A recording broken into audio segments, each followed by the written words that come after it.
सर्वसामान्यांच्या हक्काचा आवाज जागर जनस्थान। सध्या राज्यातील बाजार समित्यांमध्ये कांद्याला अत्यल्प दर मिळत आहे। उत्पादन खर्चही निघत नसल्याने शेतकरी प्रचंड आर्थिक अडचणीत सापडले। यासाठी अति तातडीने उपाययोजना करण्यासाठी तसेच राज्य शासनाचे लक्ष वेधण्यासाठी लासलगाव कांदा बाजार समितीच्या प्रांगणात महाराष्ट्र राज्य कांदा उत्पादक शेतकरी संघटनेची महत्त्वपूर्ण बैठक संघटनेचे संस्थापक अध्यक्ष भारत दिघोळे यांच्या अध्यक्षतेखाली पार पडली आहे। या बैठकीला भारत दिघोळे, जयदीप भदाणे, विलास रौंदळ, भगवान जाधव, विलास खटके, वसंतराव देशमुख, सोमनाथ मगर, केदारनाथ नवले, हर्षल हिरे, राहुल कन्होरे, बाळकृष्ण सांगळे, संजय भदाणे, संजय बच्चा, सुभाष शिंदे, गंगाधर शिंदे, अनिल भामरे, नामदेव माने, विजय भोरकडे, अरुण चव्हाण, दिनकर आहेर, योगेश पगार, सचिन सावकार, सुरेखा पाटील, सागर सानप, विलास पाटील, नितीन खेरनार यांच्यासह संघटनेचे राज्य व जिल्हास्तरीय पदाधिकारी, विविध भागातून आलेले शेतकरी प्रतिनिधी, बाजार समितीचे सचिव नरेंद्र वाढवणे उपस्थित होते। बैठकीत घेतलेल्या ठरावांची प्रत लवकरच शासनाला लेखी स्वरूपात सादर केली जाणार असल्याचे भारत दिघोळे यांनी सांगितले। अध्यक्ष भारत दिघोळे यांच्या अध्यक्षतेखाली पार पडली या बैठकीत सध्या कांद्याच्या बाजारभावात दिसून येणारी घसरण, उत्पादन खर्चापेक्षा मिळणारा अत्यल्प दर, शेतकऱ्यांचे होणारे आर्थिक नुकसान आणि शासनाची उदासीनता या मुद्द्यांवर सखोल चर्चा करण्यात आली आहे। कांदा उत्पादक शेतकरी संघटनेचा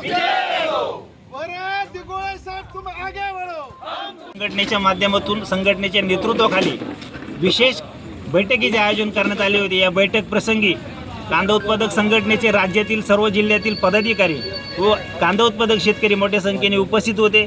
या बैठकीत आम्ही राज्य सरकारच्या माध्यमातून ज्या काही मागण्या करायच्या आहे आणि केंद्र सरकारकडे काय मागण्या करायच्या आहे याचे ठराव पारित केले आहे। हे ठराव आम्ही तुम्हाला सांगतो आहे।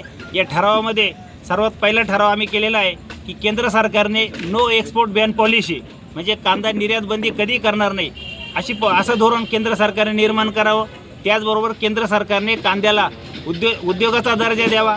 महाराष्ट्र सरकारने आता मागील काही महिन्यांमध्ये जे कांद्याची विक्री होऊन नुकसान झालं आहे त्या शेतकऱ्यांना प्रति क्विंटल 1000 रुपयाचं अनुदान द्यावं। महाराष्ट्र सरकारनं कांद्याचं स्वतंत्र महामंडळाची निर्मिती करावी। त्याचबरोबर कांदा उत्पादकांना येणाऱ्या काळामध्ये आपला जो कांदा देशांतर्गत पाठवायचा आहे मग ह्या कांद्याचा वाहतुकीसाठी रोड टॅप म्हणून 5% जे आहे त्याचे अनुदान द्यावे। कांदा निर्यातीवरती कुठल्याही प्रकारची बंदी न घालता परदेशातूनही कांदा कधी मागू नये। देशांतर्गत कांद्याची एकूण जी गरज आहे आणि त्याचबरोबर अतिरिक्त उत्पादित होणारा कांदा हा सतत विदेशांमध्ये गेला पाहिजे याच्यासाठी केंद्र सरकारने प्रयत्न करावे। हा आम्ही ठराव केला आहे। आणि सर्वात महत्त्वाचा ठराव की येणाऱ्या काळामध्ये नाफेडची जी कांदा खरेदी आहे ती प्रत्यक्ष बाजार समितीमध्येच शेतकऱ्याचा कांदा हा लिलावातून नाफेडने घेतला पाहिजे। अन्यथा नाफेड आणि NCCFची खरेदी केंद्र सरकारने कायमस्वरूपी बंद करावी। देशातील ग्राहकांना 140 कोटी लोकसंख्या असलेल्या या देशातील ग्राहकांना आम्ही कधीही कांदा अपुरा पडू देणार नाही।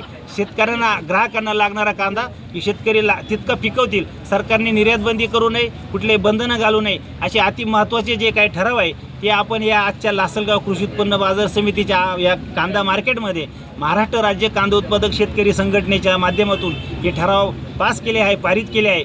आणि याला कांदा उत्पादक संघटनेचे पदाधिकारी आणि शेतकऱ्यांनी पूर्ण पाठिंबा दिला आहे। हे मी आज या आपल्याला मीडियाच्या माध्यमातील बांधवांना हे सांगतोय। धन्यवाद। जागर जनस्थान करिता प्रतिनिधी आसिफ पठाण, लासलगाव।